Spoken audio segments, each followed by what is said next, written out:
Hey guys, welcome back to X-Men Games. So last time I spoke about 5 things that Uncharted 4 got right and wrong, so I'll leave the link for those down in the description below if you want to check those out. But today, I'll be talking about 5 things Ace Combat 7 Skies Unknown got right. Now for those of you who know me well, you will know that I really love planes, especially military aircraft, and because of this I love games that give you the opportunity to experience flying these aircraft. Whether it's an ultra-realistic flight simulator or a more arcadey style of game, I usually get a lot of fun out of these experiences. So reviewing this game was a lot of fun for me. But first, I'd like to say a big thank you, as we've now reached over 100 views on all my videos combined. And while this may seem like a small achievement and milestone, it still means a lot to me, and the fact that you guys watch my videos, so thank you for that.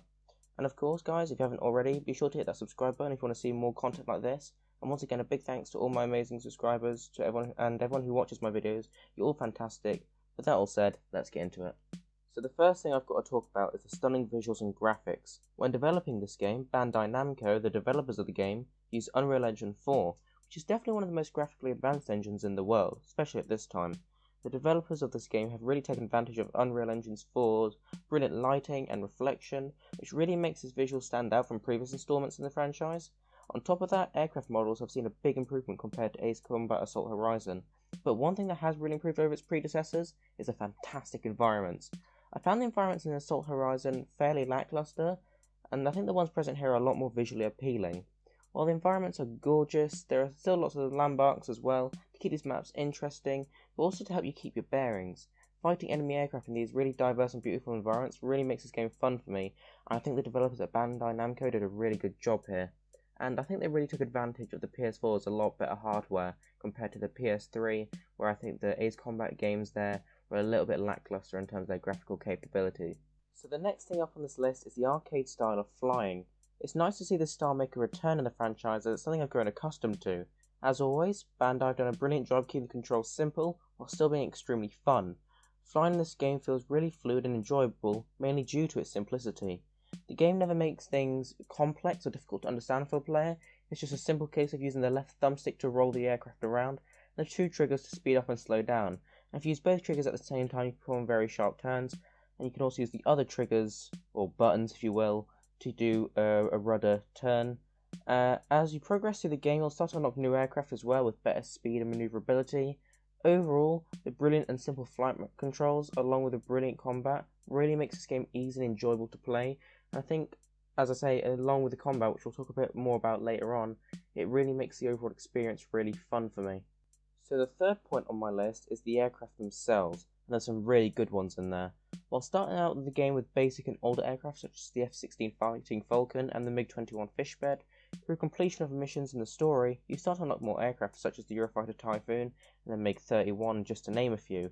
There are absolutely dozens of planes in total, and whilst unlike Assault Horizon, helicopters and heavy bombers don't make a return, there are still plenty of fighters and multi-role aircraft to choose from.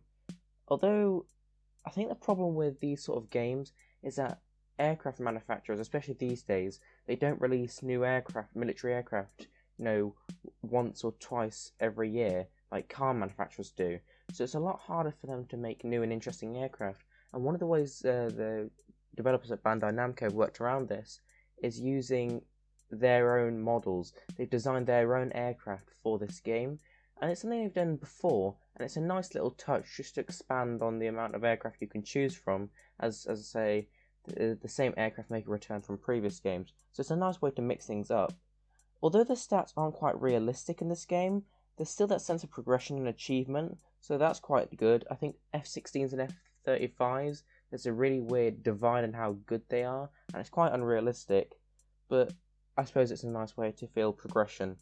On top of this though, you have the choice to change your weaponry, so if the mission in question is mainly against ground attack forces, a ground attack missile is probably the better option. And linking back to the visuals, the aircraft models in this game are absolutely stunning and really add to the realism.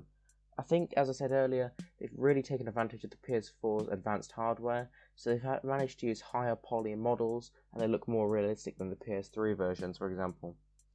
Overall, I think the amount of aircraft to choose from this game it's just fantastic. There's so much choice, considering, as I say, they got rid of bombers and helicopters. I think overall, the choice and the look of them is just absolutely brilliant. So the next point in this list is the combat, as I mentioned earlier. and while it has some flaws, I think overall it's very fun and enjoyable. Like previous titles in the franchise, combat is extremely simplistic, and involves keeping track of an enemy to lock onto them, and simply pressing a button to fire a missile. While this may sound boring and repetitive in theory, in reality it's not, as the constant tension of enemy aircraft trying to attack you by locking onto you really mixes up gameplay and really makes for a nice challenge. I think it's the same with the previous game I reviewed, Uncharted 4. The combat uses the same couple of buttons, because of the tension and the way the enemies work and the AI and all that coming together, it really makes for some different, enjoyable, and diverse gameplay. This is something that Ace Combat have also done here, which is very nice to see. As I say, the enemies do the exact same that you do to them, and they attempt to lock onto you. This means that they're constantly trying to, that you're constantly trying to evade and shake them off your tail, which makes for some really fun, diverse gameplay, because you're trying to attack them and they're trying to attack you, so you're constantly doing these amazing acrobatics whilst trying to attack each other and get a shot in, and that's really nice. You can use guns and cannons, which is quite nice. I rarely use them. It's more just to get a little bit of damage in, because it takes a few missiles to down an aircraft, so sometimes just getting a few shots in can speed up that process, and it's quite a nice feature despite not being used too much. But overall, I think this game does a really good job of mixing the great flying with the fantastic combat, and as a result makes every mission in this game fun for me, especially those harder ones. So the fifth and final point on my list is the fact this game really returned to the franchise's roots. Now, normally when a game developer or a big publisher says that it's returning to the franchise's roots, it normally means they've ran out of any good ideas or they can't come up with anything. But not here though. The game's story really follows on from Ace Combat 4 and 5's, and as a result there's a lot of background information to help keep us immersed in the plot. And while the story in this game isn't the greatest, it's nice that there's so much detail about the history and the build up to the climax of the game.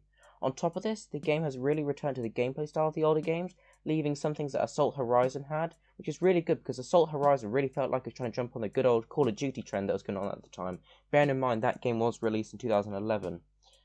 It definitely had all that Call of Duty stuff with all the big over-the-top explosions and shooting out of helicopters and RPGs, and it really felt like it was distancing itself from the previous titles, whereas I think Ace Combat 7 has really returned to what it was back in Ace Combat 4 and 5. It feels like a big apology letter for this, and giving the fans what they liked about the series back, which is something I have to applaud Bandai Namco for, because it's definitely not something we see big developers and publishers doing. Listening to what the fans want and giving what they want back and ditching the whole COD stuff that no one really asked for. So they were my picks for 5 things that Ace Combat 7 got right. Be sure to comment down below what you think. I'll of course be doing 5 things Ace Combat 7 did wrong very soon, and after that I think I could do a right and wrong on the original Jak 3, as that is a really fun and interesting game from my childhood. And as always, it'd be really great if some of you guys could suggest some more games for me to do a right and wrong on. I've been suggested that I review Minecraft and some of the Forza games, so they've been added to my to-do list. So thank you for the suggestions, guys. And as always, if you haven't already, please be sure to hit those like and subscribe buttons. That'd be really awesome. But anyway, guys, I hope you enjoyed this video. Thank you so much for watching, and I'll see you in the next video.